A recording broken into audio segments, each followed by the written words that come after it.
সবাই কয় ছোঁয়াচে আছে, আল্লাহ কোন ছোঁয়াচে রোগ নাই। এটি কি কয়? আল্লাহ নবী বলেন লা আদওয়া, ছোঁয়াচে রোগ বলে কিছু নাই, সংক্রামক ব্যাধি বলে কিছু নাই। এখন স্বাভাবিকভাবে আমার মনে যে প্রশ্নটা আসতেছে, আপনাদের মনেও আসতেছে, হুজুর নাই কোন কেমনে? আমরা যে দেখি, বলেন না কেন? এই প্রশ্ন আসে নাই কারো মনে? আসা উচিত, কিন্তু আমরা যে দেখি আছে একজন থেকে আরেকজনে হয়ে যায়।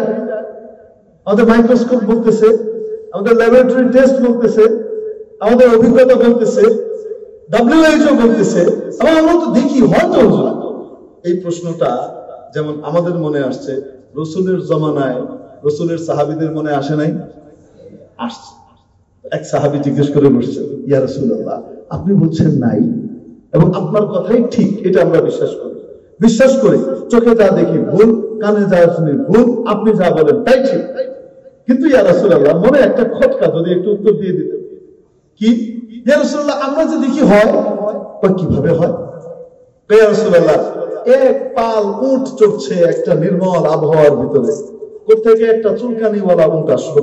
এই চুলকানিওয়ালা উটটা আসার পরে বাকিগুলোর চুলকানি হয়ে গেল। এরা তো ভালো ছিল, খাইজানিওয়ালাটা এগুলো খাইজানি লাগাই দিচ্ছে, বুঝেন নাই? এই যে ইয়া রাসূলুল্লাহ আছে, আমরা দেখি রাসূলুল্লাহ সাল্লাল্লাহু আলাইহি ওয়াসাল্লাম ওনাকে একটা উল্টো কোশ্চেন থ্রো করেছেন। কোশ্চেনটা থ্রো করেছেন এবং উত্তর দিয়েছেন কিভাবে, একটু খুলে বলি। তোমার ধারণা অনুযায়ী তাহলে মনে করো 5টা রোগ 5টা উটের হয়ে গেছে। 1 নম্বরটা থেকে 2 নম্বর, 2 নম্বরটা থেকে 3 নম্বর, 3 নম্বরটা থেকে 4 নম্বর, তার থেকে 5 নম্বর, ঠিক না? বলেন না কেন? তাহলে তোমার ধারণা অনুযায়ী 5মটা হয়েছে 4র্থটার ছোঁয়ায়, 4 নম্বরটা হয়েছে 3 নম্বরের ছোঁয়ায়, 3 নম্বরটা হয়েছে কয় নম্বরের ছোঁয়ায়, 2 নম্বরটা হয়েছে কয় নম্বরের ছোঁয়ায়। ফামান আদাল আউয়াল, 1 নম্বরটাকে কে ছোঁয়া লাগাইলো?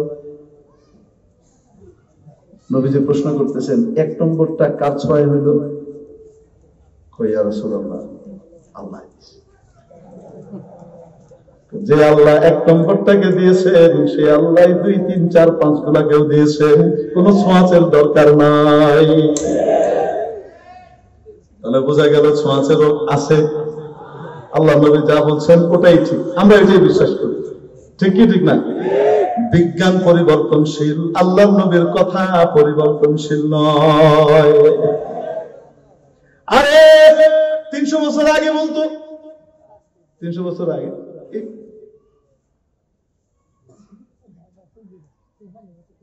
পৃথিবী স্থির, সূর্য ঘুরে। এখন থেকে 300 বছর না, রাসূলের জামানা থেকে 300 বছর আগে হতো পৃথিবী স্থির, কি ঘুরে? তারপরে বলো না, সূর্য স্থির, পৃথিবী ঘুরে। অনেকদিন পরে এসে এখন কইতেছে মাত্র 150 বছর আগে এসে ডিসিশনে পৌঁছাইছে বিজ্ঞানীরা নতুন। এর আগ পর্যন্ত বিজ্ঞানী এই কইতো, লেটেস্ট সিদ্ধান্ত, সূর্য স্থির, পৃথিবী ঘুরতেছে।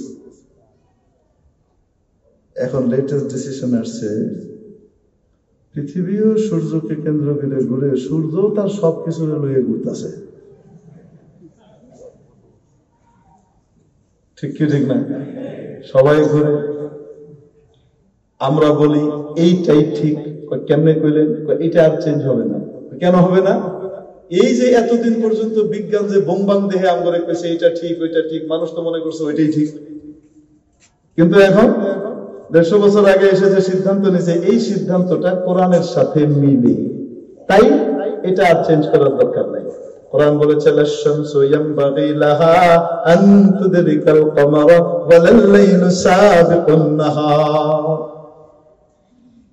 এটা নিয়ে আবার আরেকভাবে কইতো, চন্দ্র স্থির, পৃথিবী ঘুরে, পৃথিবী স্থির, চন্দ্র ঘুরে, তারপরে চন্দ্র সূর্য, আবার সূর্য ঘুরে, না এই ঘুরে, না ব্যাকটি ঘুরে, চন্দ্র ঘুরে পৃথিবীকে কেন্দ্র করে, পৃথিবী আবার তার চাঁদ মাপ লইয়া হে ঘুরে আবার সূর্যের পিছনে, আবার সূর্য হে সব পিছনে লইয়া আবার ঘুরতেছে, তার এক নিজস্ব এক গ্যালাক্সির ভিতরে চক্কর খাইতেছে।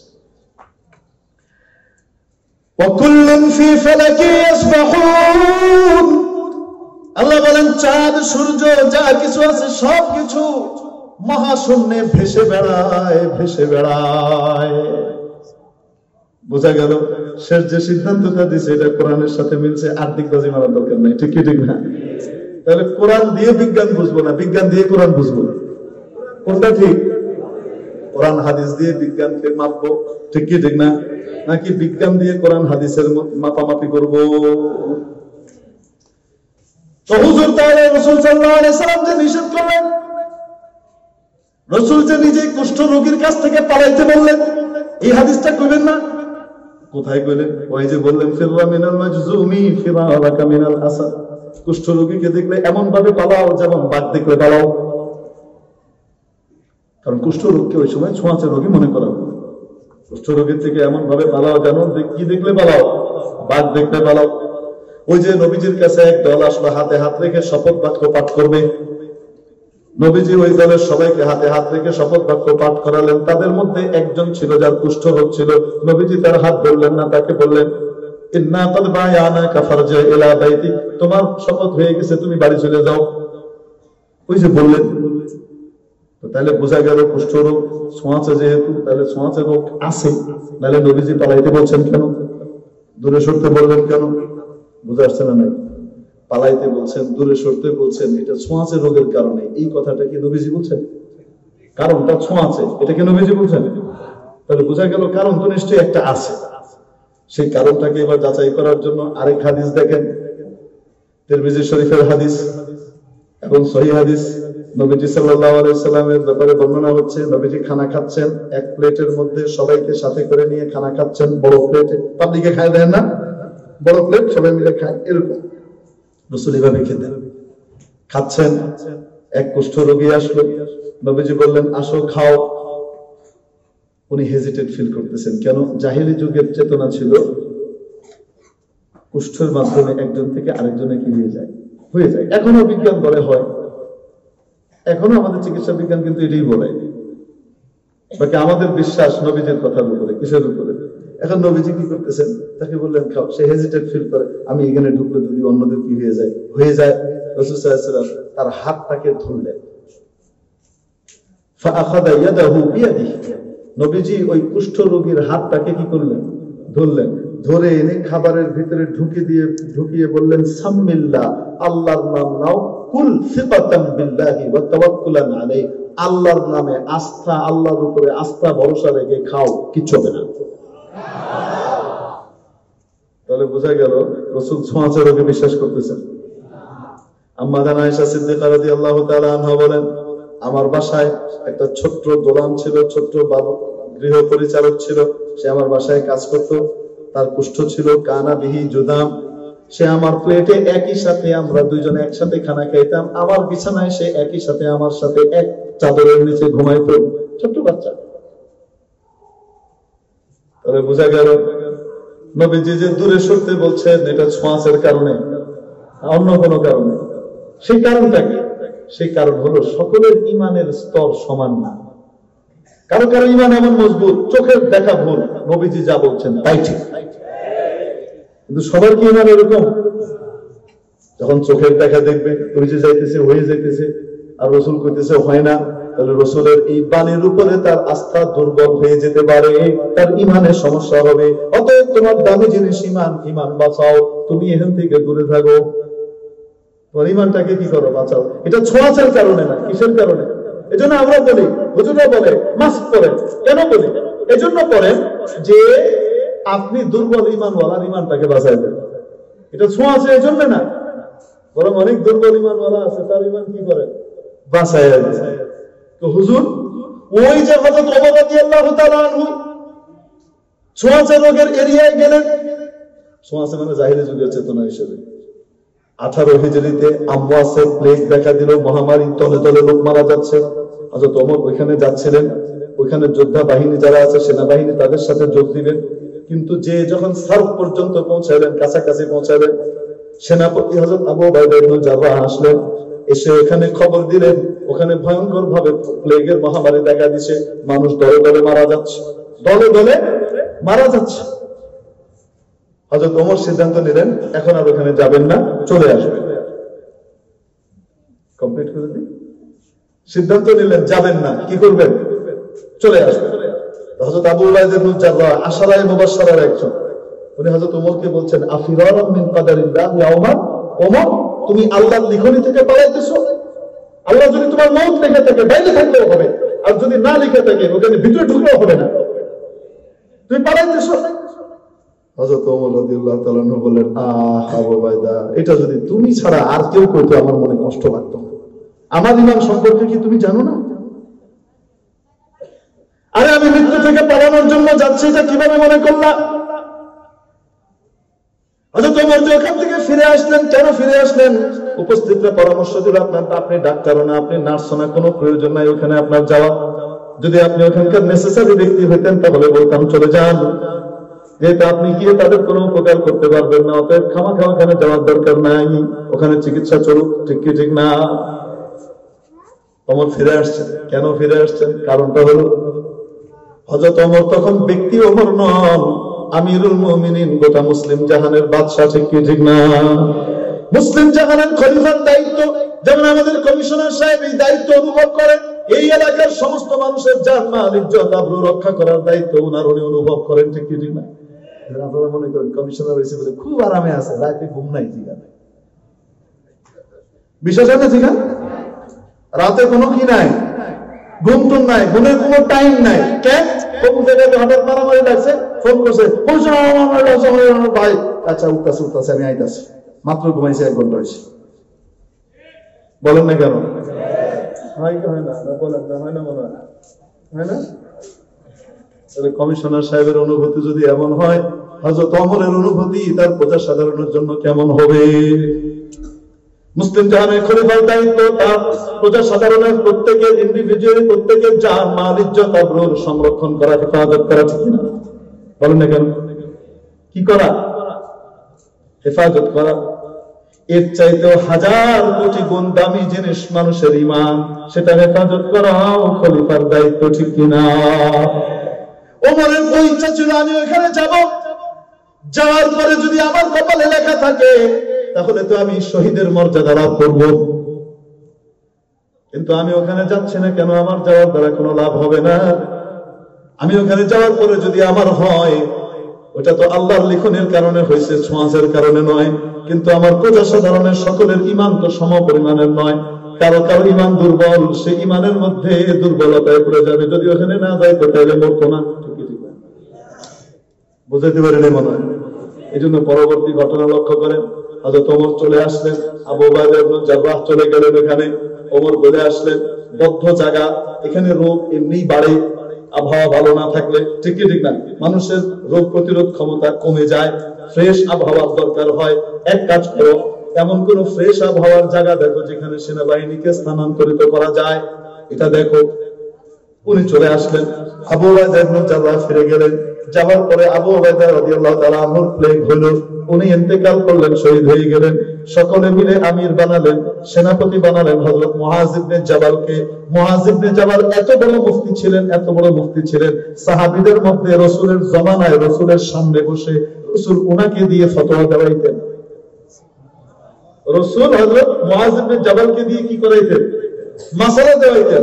মুআযকে জিজ্ঞেস করতেন, ব্যস্ততা আছে ওখানে জিজ্ঞেস করেন। তাহলে কত বড় মুফতি, ওনার চেয়ে বড় আলেম খুঁজে পাওয়া এই সময় খুব সহজ। আরে হয়তো ওনার চেয়ে বড় আছে, কিন্তু উনি যে শীর্ষ এটার ব্যাপারে কোনো সন্দেহ আছে? হযরত মুআয ইবনে জাবাল আমির হলেন, ফাকামা খাতিবান, উনি দাঁড়িয়ে সকলের সামনে বক্তৃতা দিতে, উদ্বোধনী বক্তব্য দেয় না? কমিশনার হওয়ার পরে প্রথম সকলকে নিয়ে সংবর্ধনা হয় না, ফুল টুল নিয়ে আপনারা দাঁড়ান না, দেন না? উদ্বোধনী বক্তব্য হামদ সালাত পড়ে বলতেছেন, ইন্না হাদাল ওয়াজা রাহমাতু রাব্বিকুম, এই যে আপদ আসছে এটা হলো তোমাদের রবের রহমত। এজন্য আমি ওই সময়, আমাদের আলেমরা ওই সময় খুব বয়ান করছে, মানুষের সাহস ভেতরে ঢুকানো দরকার ছিল। মনোবল যদি না থাকে তো তাহলে বিরাট অস্ত্র নিয়ে কাইতে ফিরে যাবে, আর যদি মনোবল থাকে তো তাহলে কিচ্ছু নাই, শত্রুর মুখে ঝাঁপায় পড়তে পারে। ঠিক কি ঠিক না? মানুষের রোগ প্রতিরোধ ক্ষমতা নষ্ট হয়ে যায় মনোবল নষ্ট হলে। উনি কি বলেন, ইন্না হাযাল ওয়াজা রাহমাতু রাব্বিকুম, এই আপদ এটা তোমাদের রবের পক্ষ থেকে রহমত, ওয়া দাওয়াতু নাবিয়িকুম, এবং তোমাদের নবীর দোয়া যদি কোনো জায়গায় মহামারী আসে, সেই মহামারীতে যদি সকলে সবর করে, ধৈর্য ধরে, অস্থিরতা প্রকাশ না করে, আল্লাহর হুকুম মেনে চলে, তাহলে রব্বুল আলামিন ওই ইয়েতে যদি কেউ মারা যায়, সে শহীদের দরজা লাভ করে। সে কিসের দরজা লাভ করে? হযরত মুআয ইবনে জাবাল বয়ান করলেন, বয়ান করে তারপর বললেন, শোনো আমি একটা দোয়া করি, তোমরা আমিন বলো। উনি দোয়া করলেন, ইয়া আল্লাহ, মুআযের পরিবারের জন্য ওইটার একটা ভাগ দিয়ে দেন। কি দোয়া করে? আমরা কইতাম পাগল, কি কয়, কি দোয়া করে? ইয়া আল্লাহ, মুআযের পরিবারের জন্য ওইটার একটু কি দিয়ে দেন, ভাগ দিয়ে দেন। বাড়ি যাওয়ার আগেই ওখান থেকে নেমে ঘরে গেছেন, যে খবর নিয়ে দেখেন ওনার সবচেয়ে প্রিয় ছেলে যেটা আব্দুর রহমান, তার হয়েছে, তার প্লেট হয়েছে, ছেলেটা মারা গেল। মারা যাওয়ার পরে হযরত মুআয ইবনে জাবাল আল্লাহর কাছে দোয়া করেন, ইয়া আল্লাহ আমারও দেন। কারণ চোখের সামনে দেখতেছে ডাইরেক্ট জান্নাত। ওনার চোখের সামনে কি দেখে? দুনিয়া দেখে না, কি দেখে? জান্নাত দেখে। আমরা সোজা জান্নাত দেখতেছি, আল্লাহু আকবার, জান্নাত চোখের সামনে দেখে। আল্লাহ আমারও দেন। বিকালবেলা থেকে হাতের ভিতরে এই তালুর এখানে কি উঠছে, প্লেগের ফোঁড়ার মতো দেখা দিচ্ছে। উনি হাসতেছেন আর এটার দিকে তাকিয়ে বলতেছেন, আল্লাহর শপথ, আল্লাহর কসম, গোটা পৃথিবীতে যত ধন সম্পদ আছে সবকিছু আমার কাছে তোমার তুলনায় তুচ্ছ। তুই আমার কাছে মেহমান হিসেবে আসছো। হযরত মুআয রাদিয়াল্লাহু তাআলা শহীদ হয়ে গেলেন। আমির হলেন বিখ্যাত সমরবিদ হযরত আমর ইবনে আস। শরীয়তবিদ না, কি বিদ? সমরবিদ। হযরত আমর ইবনে আস কি হলেন? আমির হলেন। ওনাকে আমির বানানো হলো। উনি আমির হওয়ার পরে ওই যে তালাশ করতেছিলেন জায়গা, মুআযও তালাশ করতেছিলেন, জায়গা পাচ্ছিলেন না। একটা জায়গা পাওয়া গেছিল। হযরত আমর ইবনে আস রাদিয়াল্লাহু তাআলা ওই জায়গা খুঁজে বের করে সবাইকে বললেন, তাড়াতাড়ি 15-20 জন 30 জনের করে দল করে দিলেন। দিয়ে দিয়ে বললেন, অমুক টিলার উপরে তুমি, অমুক টিলার উপরে তোমরা, অমুক টিলার উপরে তোমরা উঠে যাও, যেন ফ্রেশ আবহাওয়া পাওয়া যায়। বুঝতে পারছে? অল্প কয়েকদিনের ভিতরে আলহামদুলিল্লাহ ভালো হয়ে গেল। যখন হযরত আমর ইবনে আস রাদিয়াল্লাহু তাআলা আনহু আমির হলেন, দাঁড়িয়ে উনিও তো উদ্বোধনী বক্তব্য দিচ্ছেন। বক্তব্য দেওয়ার সময় একটা উদাহরণ দিতে গিয়ে মিস্টেক করছেন। কি করছেন? ভুল করে ফেলছেন। কি উদাহরণ দিয়েছেন? ইন্না হাদাল ওয়াজা কান্নারিল মুশতাইলা। এই যে রোগটা, এই ধরনের রোগগুলা, এটা হলো ছড়িয়ে পড়া আগুনের মতো। আগুন যেমন একটা থেকে আরেকটা, একটা থেকে আরেকটা, একটা থেকে আরেকটা, একটা পটাপট লাগতে থাকে, তো এটা এরকম রোগ ছড়িয়ে পড়ে। হযরত আবু ওয়াসিলা রাদিয়াল্লাহু তাআলা আনহুর সামনে বসা ছিলেন রাসূলের প্রিয় সাহাবী। উনি দাঁড়িয়ে গেছেন, দাঁড়িয়ে বলতেছেন, কাযাবতা ওয়াল্লাহ, আল্লাহর কসম তুমি ভুল তুলনা দিয়েছো, তুমি ভুল বলেছো। কেন? লাকাদ সাহাবতু রাসূলুল্লাহি সাল্লাল্লাহু আলাইহি ওয়াসাল্লাম ওয়া আনতা শাররুম মিন হিমারি। আমি নবীজির সাহচর্য লাভ করেছি দীর্ঘ সময়, তুমি তো মাত্র 3.5-4 বছর পেয়েছো, নবীজিকে বেশি দিন পাও নাই। তারপরে পাওয়ার পরে যুদ্ধ বিগ্রহে দৌড়াদৌড়ি করেছো। আর আমি নবীজির সাথে দীর্ঘ সময় ওনার সাথে কাটিয়েছি। আমি ওই সময় মুসলমান হয়েছি, আমি ওই সময় থেকে নবীজির সাহচর্য লাভ করেছি যখন তুমি আমার গাধাটার চেয়েও নিকৃষ্ট ছিলা। আমার গাধা একজন সাহাবীর গাধা, আর তুমি কাফের ছিলা, আল্লাহকে অস্বীকার করতা, অতএব আমার গাধার চেয়েও তুমি নিকৃষ্ট ছিলা। তুমি জানো না নবীজির এই ব্যাপারে কি বাণী। তো সাথে সাথে হযরত আমর ইবনে আস আমির, দেখেন নেতা যদি ভুল করে, সাহাবীদের শিক্ষা কি? চাপলুসি না করা, ওনাকে কি করে দেওয়া, বুঝিয়ে দেওয়া। যদি মুরব্বী পর্যায়ে কেউ হয়, সে এরকম ভাবে বলতে পারে। যদি সমবয়সী কেউ হয়, আদবের সাথে বলবে। ছোট যদি কেউ হয়, গোপনে গিয়ে আসতে বলবে। ঠিক কি ঠিক না? নিয়ম আছে না নাই? এখন মনে করুন কমিশনার সাহেবকে ওনার চাচা একজন ধরলো সবার সামনে, যে চাচা ওনাকে ল্যাংটা দেখছে, হাডুডু খেলতে দেখছে, ওই চাচা যদি কয় তুই কষ্ট, উনি কব কি চাচা, আচ্ছা ঠিক আছে আপনি মানা। কিন্তু যদি মনে করেন ওনার সময় বয়সে একটা বড় তো ছোট একটা ডক্টরের কবনি কবনি। আবু ওয়াসিলা রাদিয়াল্লাহু, কিন্তু যদি হক কথা হয় তাহলে আবার হক কথা ওনারা কি করতেন? মেনেও নিতেন। আবু ওয়াসিলা এত কঠিন ভাবে বললেন, সেনাপতিকে বলতেছেন, উনি অবস্থানে একজন সৈনিক, অবস্থানের সৈনিক হওয়ার পরে এত কঠোর ভাষায় কেন বলতেছেন? কারণ হলো আমি যেটা বলতেছি এটা নবীর কথা বলতেছি, তুমি আমি ঠিক নবীর কথা অনুযায়ী তুমি চলবা। নবীজের বাণী হলো কি নাই, ছোঁয়াচে রোগ নাই।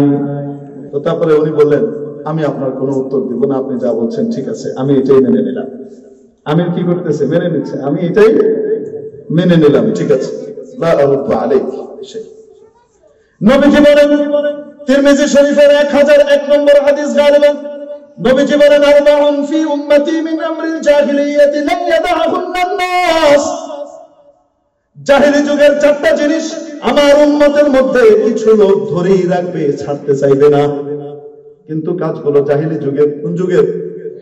জাহিলি যুগের সমস্ত কাজকে আমি নবী এসে নষ্ট করেছি, ধ্বংস করেছি। জাহিলি যুগের 4টা জিনিসকে আমার উম্মতের কিছু মানুষ ধরেই রাখবে, কিছু মানুষ। তার ভিতরে একটা নবীজি বলেন দুয়া, ছোঁয়াচে আর সংক্রামক রোগের বিশ্বাস। উদাহরণ দিয়ে বুঝিয়ে দিলেন, একটা চুলকানিওয়ালা উট 100টা সুস্থ উটের ভিতরে গিয়ে ঢুকলো, বাকিগুলার হয়ে গেল, সে বলবে এটার কারণে ওটার হয়েছে, ছোঁয়াচের কারণে হয়েছে, না হলে হতো না। এই যে ছোঁয়াচে চেতনা, এটা জাহিলি যুগের চেতনা, ইসলামের চেতনা। আমাদের চোখের দেখা দেখি নবীজির ওই কথা মনে করবেন 1 নম্বরটা রেখে দিছে, 1 নম্বরটা জেনে দিছে, ইন্ডিভিজুয়ালি প্রত্যেককে কে দিছে। এই চেতনায় বিশ্বাস করে করোনায় আক্রান্ত মাকে ওই যে ফরিদপুরে দেখাইছে, আমরা পত্রিকায় দেখলাম, মাকে সাংবাদিকরা গিয়ে উদ্ধার করলেন। 3 দিন পর্যন্ত ওই মহিলা বাড়ি থেকে বের করে রাস্তা পার করে ওই পাশে পুকুর, পুকুরের মধ্যে একটা মাছা করে, উপরে কোনো চাল নাই, ওই বুড়ি মহিলাকে ওখানে রেখে দিছে। কেউ প্রতিবাদ করতে আসে না, কেন? মায়ের করোনা হয়েছে, অতএব তুমি ওখানে থাকো, আম করে সবাই রে মেরো না। বলেন দেখি, এটা মানবতা এবং মনুষ্যত্বকে ডিস্ট্রয়কারী চেতনা। এই জন্য রাসূল শুরুতেই এটাকে কি করে দিচ্ছে আছে। এই পরীক্ষায় বাংলাদেশ পাস করছে, আল্লাহ পুরস্কারও দিচ্ছে। পুরস্কারটা কি সেটাও বলছে। মেরে মুহতারাম দোস্ত, তারপরে কি হলো? আচ্ছা, আরেকটা হাদিস শোনাই দিই। বুখারী শরীফের 282 বা 286 পৃষ্ঠায় জিলদাওয়ালা হাদিস আছে, বাবু শিরাইল আল ইবিলিল আজরাবি আউল হিম। ইমাম বুখারী এই শিরোনামের মাতাহাতে একটা হাদিস আনছেন।